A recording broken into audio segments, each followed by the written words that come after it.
आधी रात का सन्नाटा था और वो अपने पति को मौत के घाट उतार रही थी। पति को मार कर वो लटका देती है और फिर उसके बाद वो दहाड़े मार मार कर रोना शुरू करती है।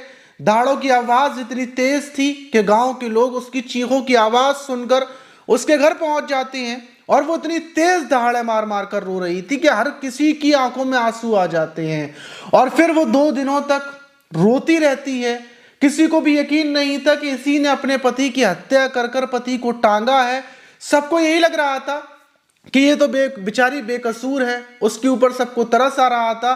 पति का अंतिम संस्कार हो जाता है, सब कुछ हो जाता है, लेकिन आखिर में वो खुद बिना किसी पुलिस के आए वो खुद ही अपना जुर्म अपना गुनाह चीख चीख कर परिवार को बताती है कि हाँ, मैंने ही अपने पति की हत्या की थी, उसको मैंने ही टांगा था और मैंने ही उसको मारा था। किसी को यकीन नहीं हो रहा था कि जो पत्नी 2 दिनों तक तड़प तड़प कर चीख चीख कर रो रही थी उसी ने अपने पति की हत्या की थी। लेकिन सबसे बड़ा सवाल यह था कि आखिर उसने हत्या कैसे की, अपने पति को कैसे टांग दिया और क्यों टांग दिया, वजह क्या थी।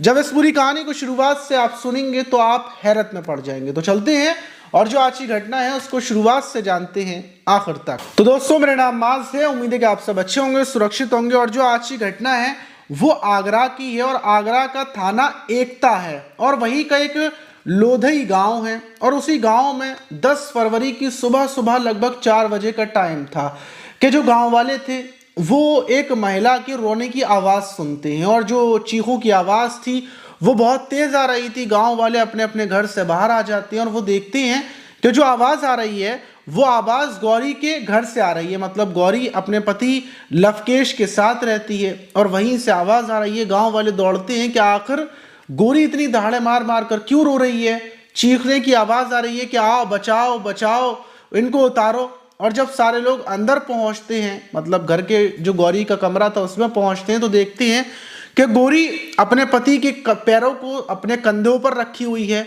और जो उसका पति लवकेश है वो साड़ी के जरिए जो पंखा है उस पर झूल रहा है।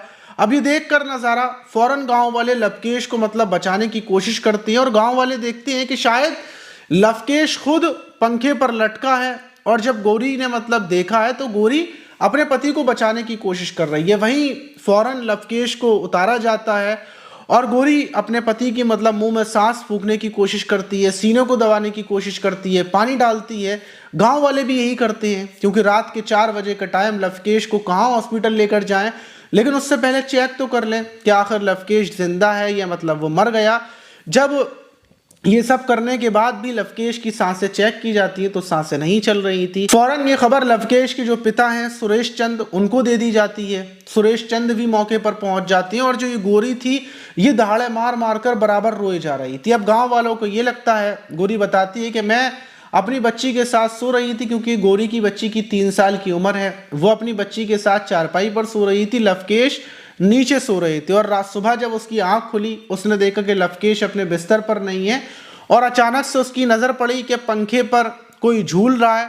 तो ये देखकर उसकी चीख निकल गई और फिर उसने फौरन लवकेश के पैरों को पकड़ लिया और चीख चीख कर वो गांव वालों को बुला रही थी कि लवकेश को मतलब बचा लिया जाए। लेकिन लवकेश की मौत हो गई। अब सबको ये लग रहा था कि जो कुछ किया है वो लवकेश ने किया है, इसमें गौरी का कोई कसूर नहीं है और गौरी ऐसा कर भी नहीं सकती क्योंकि लवकेश को वो भला कैसे मतलब ऊपर टांग देगी।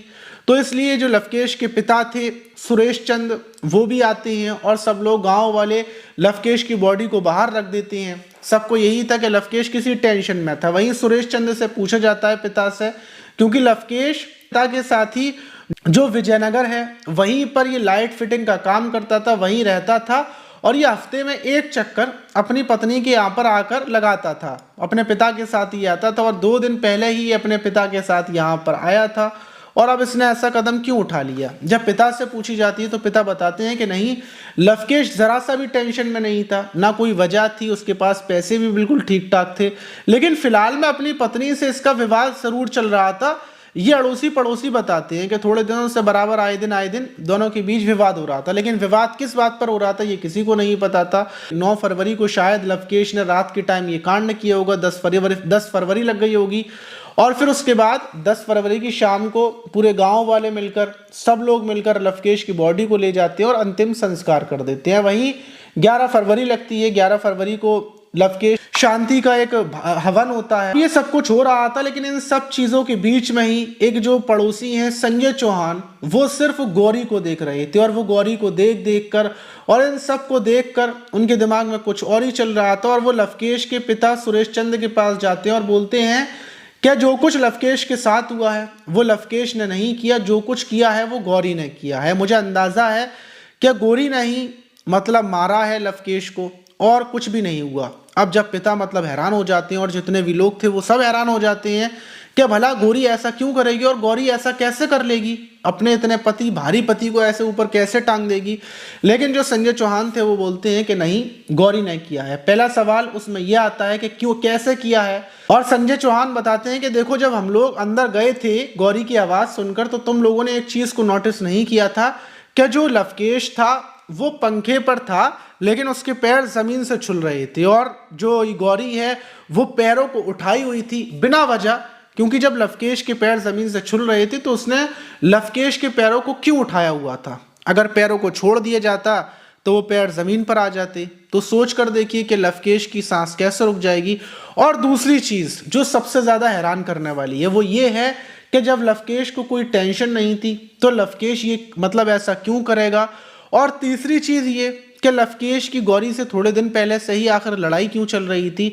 ये तीन चीजें ऐसी हैं जिन तीन चीजों की वजह से मुझे लग रहा है कि जो कुछ किया है गौरी ने किया है। ये बात सुनकर गांव वालों की बात समझ में आती है कि बात तो बिल्कुल सही है कि जब इतना इंसान नीचे है तो वो मर कैसे सकता है। और यही बात पिता के समझ में आती है और सब लोग मिलकर गौरी को पकड़ लेते हैं। गौरी को ले जाया जाता है कमरे में और उससे कहते हैं कि हम पुलिस को बुलाएंगे, पुलिस यहाँ पर आएगी, तुझसे पूछेगी ताचेगी, तुझे मारेगी पीटेगी और तेरे साथ दूसरे जो अगर तू झूठ बोलेगी तो पॉलीग्राम टेस्ट होता है वो करवाया जाएगा तेरा, जिससे सब सच बाहर आ जाएगा। तू जल्दी से बता दे कि आखिर तूने जो लवकेश था उसको क्यों मारा। अब जब ये सब सवाल जवाब किए जाते हैं तो गौरी घबराने लगती है और जब गौरी से बोला जाता है कि अभी हम पुलिस को फोन कर रहे हैं, अगर तू बता देगी तो हम तुझसे कुछ नहीं बोलेंगे, तू अपनी बेटी के साथ सुकून से रही हो, बस वजह बता कि आखिर तूने क्यों ऐसा किया।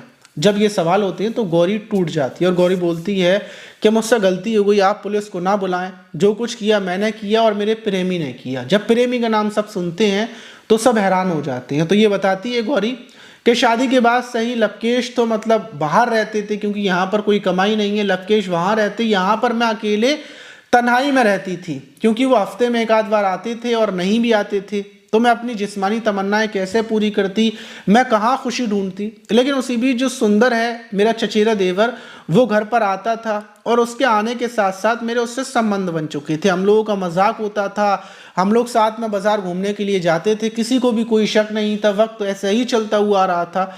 और वो बताती है कि एक हफ्ते पहले ही जब ये आए थे लवकेश तो घर में आए थे और उस टाइम पर जो ये मतलब सुंदर था ये मेरे गाल की पुच्ची ले रहा था और लवकेश ने ये सब कुछ देख लिया था और तब से ही सुंदर ने बड़ा प्रतिबंध लगा दिया था और तब से ही लवकेश ने साफ बोल दिया था कि सुंदर घर पर नहीं आएगा, सुंदर से तुम्हें कोई संबंध नहीं रखना।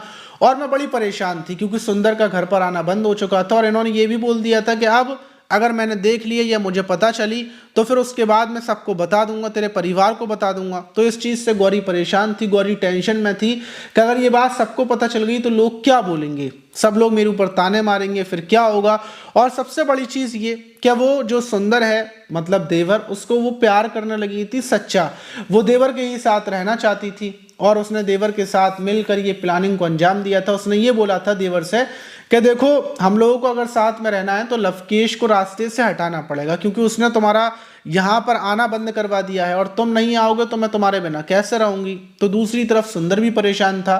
तो दोनों तैयार हो जाते हैं और तैयार होने के बाद 9 फरवरी की रात को जो ये लवकेश था उसके दूध में ये बहुत सारी नींद की गोलियां मिला देते हैं। जब लवकेश सोता है तो ये गौरी सुंदर को फोन कर कर बुला लेती है और फिर दोनों मिलकर लवकेश के गले को दबाकर उसके सीने पर बैठकर उसकी हत्या कर देते हैं। और हत्या करने के बाद फिर ये जो गौरी थी ये सुंदर के साथ लवकेश की बॉडी को ऊपर लटका देती है और लटकाने के बाद सुबह 4 बजे के टाइम पर, क्योंकि रात भर ये बॉडी लटकी रहने देती है और लेटी रहती है और अपने आदमी की बॉडी को देखती रहती है। सोच कर देखिए जिसके साथ ये 4 साल से थी, 4 साल पहले शादी हुई थी इसकी लवकेश के साथ, और उसी अपने पति को इसने लगभग 10-11 बजे के टाइम पर टांग दिया था और तब से लेटे लेटे अपने पति की बॉडी को देखती रहती है और सुबह 4 बजे के टाइम पर ये ड्रामा स्टार्ट करती है। क्या मतलब सुबह जब ये ड्रामा स्टार्ट करेगी तभी अंतिम संस्कार हो जाएगा। इसका ड्रामा सक्सेसफुल हो भी गया था, सब प्लानिंगें बिल्कुल बिल्कुल सही थी, लेकिन जो परिवार के लोग थे उनके कहने पर ही, मतलब उनके धमकाने पर ये टूट गई।